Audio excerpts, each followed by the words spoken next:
Let's shift our focus now. In Pakistan, the economic burdens faced by the poorer segments of society starkly contrast with the relative ease that's experienced by the wealthiest. According to the World Bank, the poorest 10% of Pakistan's population, it pays a greater share of their income in taxes than the richest 10%. And this regressive tax structure exacerbates the already challenging circumstances for the nation's most vulnerable, amplifying income inequality and deepening economic disparities.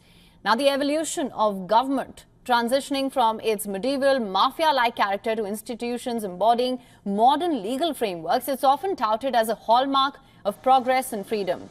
Yet, in Pakistan, the persistence of economic policies that disproportionately burden the poor, it suggests a deviation from this ideal.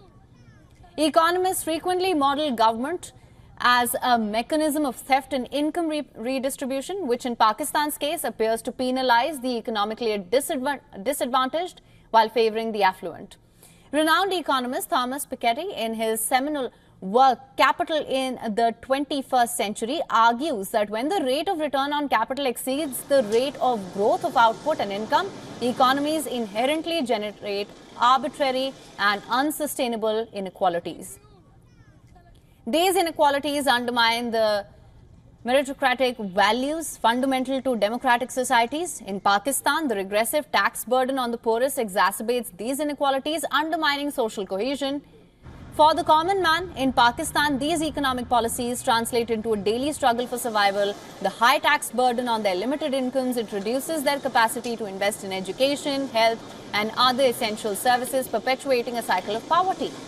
Meanwhile, the wealthy, insulated from these fiscal pressures, continue to accumulate wealth, further widening the economic divide. And this scenario calls for urgent policy reforms aimed at creating a more equitable tax system.